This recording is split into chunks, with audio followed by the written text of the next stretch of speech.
Hey everybody, this is Jeff with All Streets Gourmand here in Knott's Berry Farm, California. I should actually say it's Knott's Spooky Farm, and not to be confused with Knott's Scary Farm. So we'll talk about that in a little bit on the differences. We're here today at an earlier time to make sure that we're here before they're closing at 5:30 p.m. to check out some of the Spooky Farm menu items. Let's walk around and check those things out. Now, the difference between the Knott's Spooky Farm and Knott's Scary Farm is pretty stark. We definitely recommend you going to the website to check out the official times for each day, especially before your visit. The Spooky Farm is the daytime overlay, which is very family friendly, as opposed to the Scary Farm, which is much more adult oriented. Now, on your visit, you're going to see very clearly lined out placards on the locations where there are special dishes. You can also see the same thing at the kiosks or with a map. We recommend a combination of these. Make a few notes before you go, especially if there's certain items that you want to hit up. All right, so the first thing we wanted to try, because it was just around the corner from where we were when we started over here at Sutter's Mill, is the Zombie Apocalypse Firecracker Burger. That's a long way of saying that what is in here is actually fried jalapenos, along with Monterey Jack cheese. There's a special chipotle dressing with bacon and standard accoutrements there. All right, so let's give this one a go. I'm really making sure I can get like a nice good bite of the cheese and the chipotle and the jalapenos here.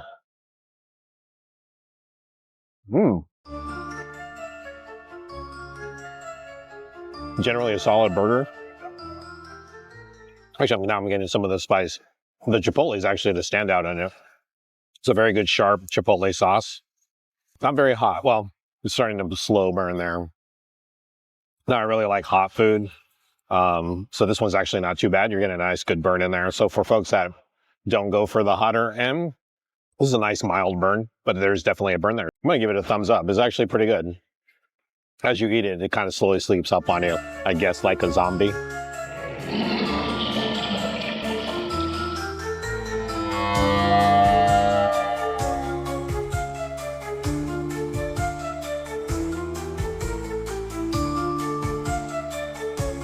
All right, I'm going to butcher the name, but we're outside of Baja Taqueria.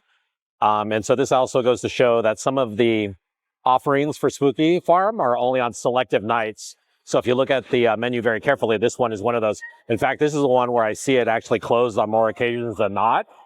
So when it is open, I usually beeline it over here and make sure I grab some items. We were hoping to get the black bun fish sandwich, but we'll have to do it another time.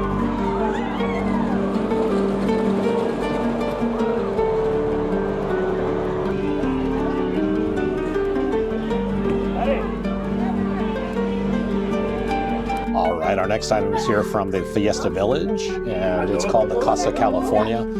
And so it's been interesting because I've never really been able to go in here until now because there was something in an item that I really wanted to try on the Spooky Farm menu, which is the al pastor with a pineapple medley. And so you can either get this as a bowl or as a burrito. Nice helping of corn salsa on the top along with some queso. And then here is the pastor. Again, looks really well seasoned, and that's what kind of drew our eye to this one. And then as you get lower, you go into the pineapple medley here, which is made of also, it looks like some peppers along with onions, along with some pinto beans. And then underneath that is a layer of rice. So the rice gets pretty well seasoned there by the end. All right, so when I get a nice healthy bite in there. That's fair. It's a little bit more salty than it needs to be. But other than that, it's actually got a lot of flavor in there. But between this and a hamburger, I'd go for the hamburger, I think. But this might not be bad as a burrito. The one thing you can do too here is get a container lid. So you'll have to ask for this by the cashier. And then they have a variety of different drinks than they usually do at other parts of the park because it is Fiesta Village. So there's a lemonade hibiscus drink. It's a little bit different than maybe what you would find at some other spots. So when you're here, give it a go.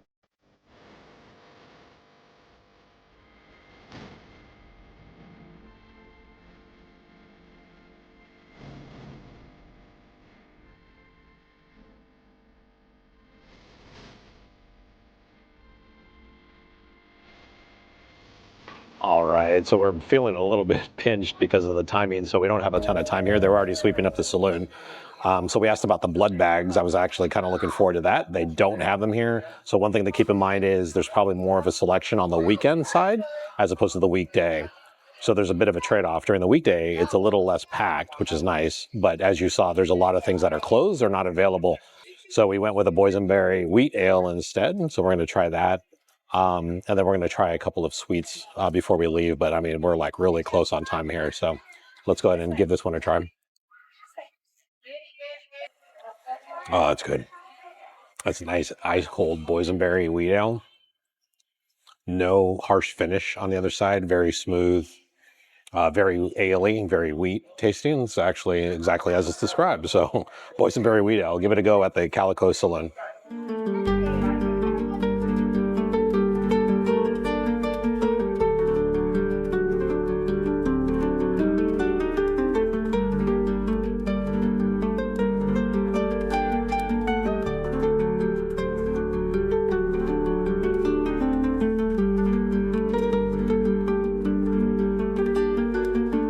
So things are shutting down here left and right. So we went over to the Knott's Pantry to check out some of the items there, and they had a whole laundry list of things that were special for the event, and that is the chocolate mousse. So there's a cute little vanilla wafer on the top. There's an Oreo type of dirt, along with a couple of gummy worms. All right, so we're gonna give this one a nice little perfect slot here. Grab a little bit of that Oreo. Girl. I've been really digging chocolate mousse lately. So anywhere I've had it in the last week has just been perfect to me. The variations and the layers are really nice. So it's almost like a vanilla-ish type of white chocolate, if you will, on the lighter layer. And then, of course, the darker layers are your darker chocolates. And then just, with that Oreo sprinkle on top is just really good. I'll have to recommend this one.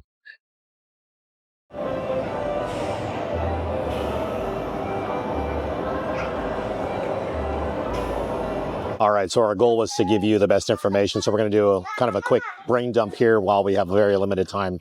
So a couple of quick notes. It seemed like things were limited to a few different areas as far as Spooky Farm. One was definitely Ghost Town. So if there's a lot of the food options are there. And then Fiesta Village seemed to be the other kind of big area that you'd want to explore. So keep that in mind as you go, and then you check that menu. Although it looks dispersed across a different park, the actual entree items seem to be Ghost Town and Fiesta Village. As we got closer to the end of the day, it seemed like it got a little harder to find things. That said, we were still able to find a lot of good items in the short amount of time that we were here. So you're still going to have a good time. Just kind of keep those things in mind. Like I was saying earlier, the drawback in one way is not having full options of everything like you would on the weekends or at the Scary Farm event. The good news is it was a very light day here, which that's what I was actually coming here during a weekday for. So that all said, we'll wrap up a little bit more later. We're going to walk around and see what we can squeeze in the next 20 minutes.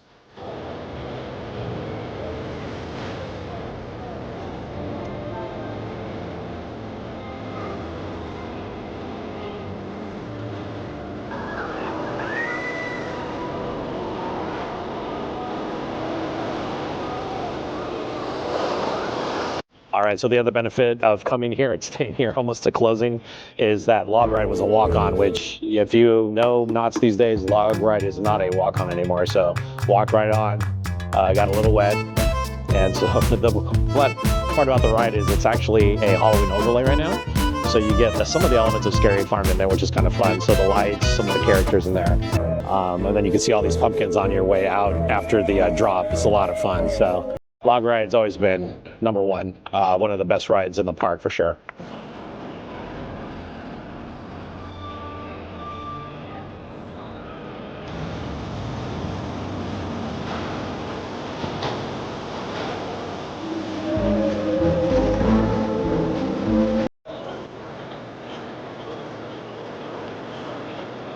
All right, this is Jack signing off here from Knott's Spooky Farm.